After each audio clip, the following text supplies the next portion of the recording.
नमस्कार दोस्तों, मैं दिलीप आयुर्वेदिक एक्यूप्रेशर थेरेपिस्ट। घर बैठे चिकित्सा में फिर से आपका हाथ जोड़ के नमस्कार। दोस्तों, हमने भाग नंबर 1 हम बीमार होते क्यों हैं, ये मैंने भाग नंबर 1 में बताया भोजन का महत्व। अब भाग नंबर 2 में कि हम बीमार होते क्यों हैं, अब मैं आपको बताने जा रहा हूं हमारी वायु। हमारे बॉडी के अंदर 5 वायु होती हैं, उनका भी हमारे बीमार होने में विशेष महत्व है और स्वास्थ्य में भी विशेष महत्व है। तो अपने स्वास्थ्य को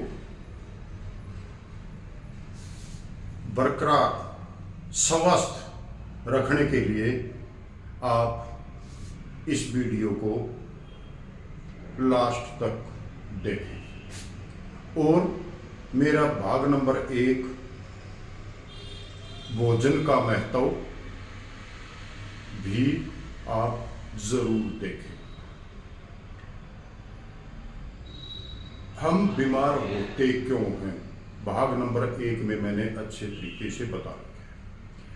और ये जो हमारा चैनल है, ये है एक्यूप्रेशर थेरेपी का।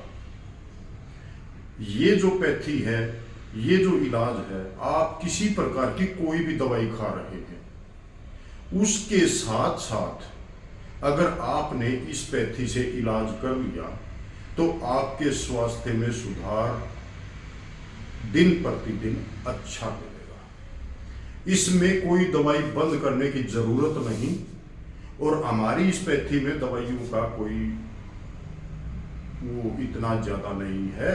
हमारे जो दवाइयां दी जाती हैं वो है आयुर्वेदिक, प्राकृतिक। अब आ जाओ कि इसके बारे में मैं 5 वायु जो हम बीमार होते क्यों हैं, 5 वायु के बारे में मैं आपको बताने जा रहा हूं। इससे पहले आपसे रिक्वेस्ट है कि आप अपने स्वास्थ्य से प्रेम करते हैं तो इस चैनल को सब्सक्राइब कर दें और बेल आइकन को दबाएं, यानी घंटी के बटन को आप दबाएं। चलो हम चालू करते हैं कि ये 5 प्रकार की वायु होती क्या है और कैसे हम बीमार होते हैं, कहाँ इसका प्रयोग होता है। तो 5 वायु कौन सी है। नंबर 1 व्यान वायु, नंबर 2 समान वायु, नंबर 3 अपान वायु, नंबर 4 उदान वायु और नंबर 5 प्राण वायु। वायु के इस 5 तरह के रूप बदलने के कारण ही व्यक्ति की चेतना में जागरण रहता है, स्मृतियां सुरक्षित रहती हैं, यानी याददाश्त सुरक्षित रहता है, पाचन क्रिया सही चलती रहती है और हृदय में रक्त प्रवाह होता रहता है। इसके कारण ही मन में विचार बदलते और स्थिर रहते हैं। ये 5 वायु है इन्हीं की कारण। अब आ जाओ नंबर 1 व्यान वायु। ये व्यान वायु होती क्या है। व्यान वायु वात दोष के 5 प्रकारों में से एक है। यह वायु शरीर में परिचालित होती है और शरीर के एक हिस्से से दूसरे हिस्से में ऊतकों के निर्माण और रक्त स्राव के लिए आवश्यक है। रक्त वायु आवश्यक पोषक तत्वों के संचालन और वितरण के लिए व्यान वायु ही जिम्मेदार होती है। ये हमारी बॉडी में मांस बनाती है। नंबर जो 2 है वो है समान वायु। समान वायु हमारी हड्डियों में मिलती है। मैं इससे पहले आपको व्यान वायु जो है उसके बारे में मैं आपका ये जो एक्यूप्रेशर पॉइंट है वो मैं बता देता हूं। जो हमारी व्यान वायु है, इसका जो हमारे एक्यूप्रेशर में हम कैसे इसका इलाज करें इसके बारे में मैं आपको बता देता हूं। जैसे ही हम फ्रेश होते ही हमें ऐसे कम से कम 1 मिनट ताली बजा के और अपनी हथेली को गर्म करो, और ये जो कलाई है इस कलाई को अच्छे तरीके से दोनों हाथों की इस कलाई को ट्विस्ट करो। ये क्या करती है, हमारे व्यान वायु का संतुलन बनाती है, और हमारी बॉडी के अंदर जो मैंने बताया ना कि ये जो रक्त संचार के लिए आवश्यक है, तो अच्छे तरीके से इसका होना शुरू हो जाएगा। मैं साथ ही साथ आपको एक्यूप्रेशर के पॉइंट बताता हूं। नंबर 2 पर आती है हमारी समान वायु। समान वायु हमारी हड्डियों का संतुलन बनाती है, और ये हमारी हड्डियों में ही रहती है। यह जैसे बूढ़े लोग हो जाते हैं, वो ऐसे लड़खड़ा के चलते हैं, तो उसका समान वायु का जो है संतुलन बिगड़ेगा। मोटरसाइकिल, आप मोटरसाइकिल को अकेला खड़ा करके देखो, नहीं खड़ी होगी, और आप इसके ऊपर बैठ के और 100 की स्पीड पे चलाओगे तो भी हमारा काम क्या किया, समान वायु ने किया। इसका संतुलन बिगड़ने से हमारे शरीर का संतुलन बिगड़ जाता है। यह आमाशय और पक्वाशय में बनने वाले संतुलन, मंदाग्नि, अतिसार, पेट में वायु, सीने में जलन जैसी बीमारी पैदा करती है। अगर इसका संतुलन बिगड़ जाता है तो ऐसी बीमारियां पैदा करती है। अब इसका एक्यूप्रेशर में हमारा कौन सा पॉइंट होता है वो मैं आपको बताने जा रहा हूं। ये जो हमारा अंगूठा है, ये ऊपर का ये जो हिस्सा है, ये हमारे संतुलन को बनाने के काम करेगा और समान वायु को संतुलित करेगा। कैसे करना है, हमें ऑयल लेके या कोई चिकनाई वाली कोई भी चीज़ हो वो लेके, वासलिन है, घी है या कोई ऑयल है वो लेके, और हम इस अंगूठे के ऊपर के हिस्से को 1 मिनट से 3 मिनट तक ऐसे रबिंग करेंगे और ऊपर से ये हम दबाएंगे। ये दोनों हाथों के करने हैं, ऐसे 3 मिनट इसका 3 मिनट इसका, और ऊपर से टोक दबा दो इसका। ये दबाओगे तो आपकी जो समान वायु है वो संतुलन होना शुरू हो जाएगा। अब आ जाती है कि अपान वायु। अपान वायु क्या होती है, ये जो है ये हमारे पेट में,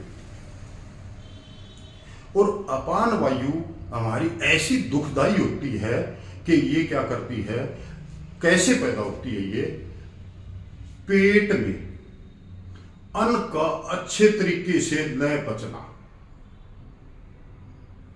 कब्ज हो जाना, और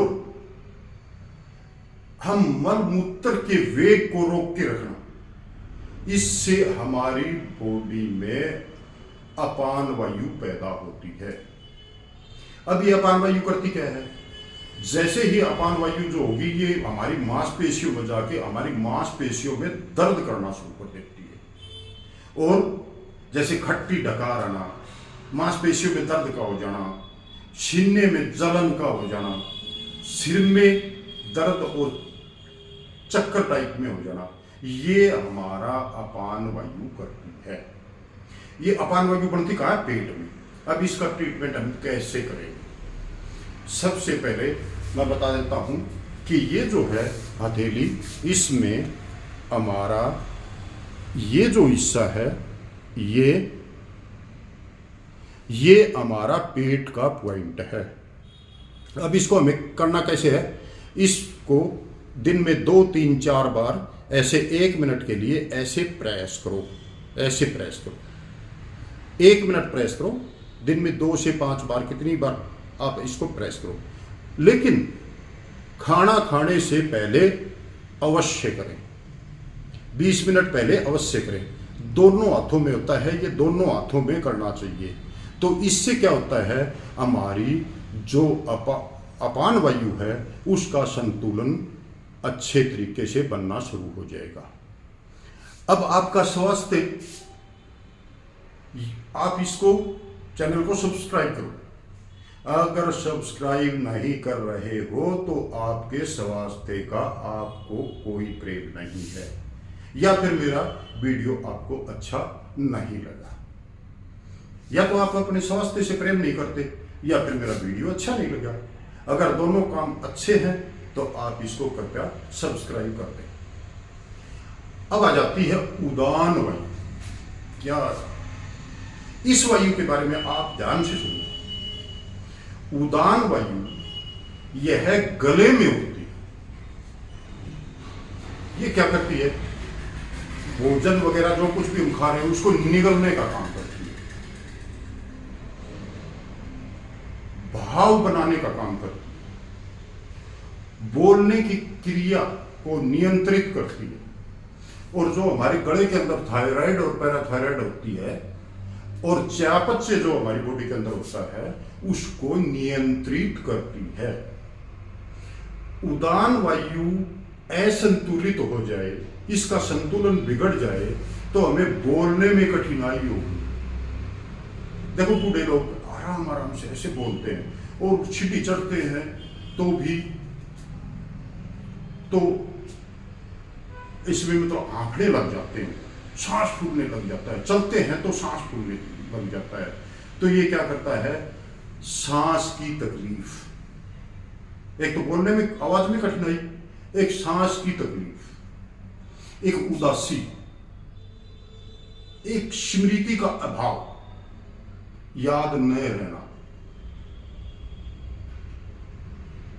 तो ये ऐसे रोग उत्पन्न करती है। अब आई बात कि इसका पॉइंट, हमारे एक्यूप्रेशर में इसका संतुलन बनाने के लिए हमारे पास पॉइंट है। वो पॉइंट है हमारा अंगूठा। इस अंगूठे के ऊपर आप देखो, ये जो निशान लगाया मैंने, यहाँ पे दोनों हाथों में होता है, और ये आप कम से कम 6 घंटे के लिए या तो इसके ऊपर पेपर टेप से मूंग का दाना बांध दें, या फिर हरे रंग का टिक्का लगा दें। ये जो हमारा मार्कर आता है, इसका हरे रंग का टिक्का यहां लगा दो, लगा के भूल जाओ, कोई साइड इफेक्ट नहीं होता इसका। और मैं तो ये कहता हूं कि ये कोई बीमार है तो, और कोई बीमार नहीं है, स्वस्थ रहना चाहते हैं, अपने स्वास्थ्य से प्रेम है, वो रोजाना भी लगा सकते हैं स्वास्थ्य के लिए और हमारी उदान वायु को संतुलित रखने के लिए। अब आगे आती है हमारी नंबर 5। 5 में क्या होता है, प्राण वायु। अब प्राण वायु ही हमारे स्वास्थ्य को ठीक रखती है, यानी हम ये कह सकते हैं कि प्राण वायु ही हमारा स्वास्थ्य है। जो हम सांस ले रहे हैं इसको हम प्राण वायु कहते हैं। ये क्या करती है, ये हमारे ब्लड में इसको संचालन में भी, इसके साथ साथ इसको जो फेफड़ा है हमारा ब्लड में इसको मिलाता है, तो हमारा ये रक्त में भी बहुत महत्वपूर्ण है। जब हम बीमार होते हैं तब प्राण वायु का प्रवाह जो है कम हो जाता है।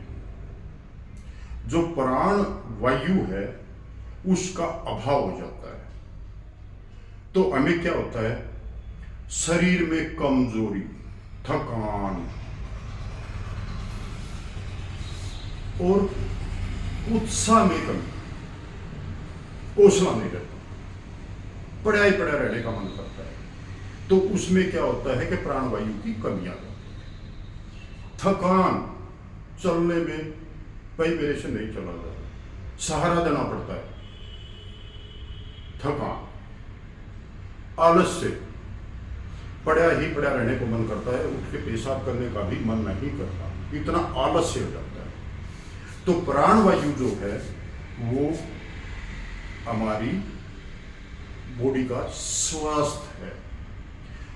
इसमें क्या होता है, प्राणवायु कम होने से हर चीज से मोह हट जाता है, मन नहीं करता, कुछ भी अच्छा नहीं लगता। तो ये हमारा स्वास्थ्य है, ये हमारे खून व फेफड़ों में पाई जाती है। फेफड़ा इसको खींच के खून में प्रवाहित करता है। अब इस प्राणवायु को हम ठीक रखने के लिए हमें ये छोटी अंगुली जो है इसके ऊपर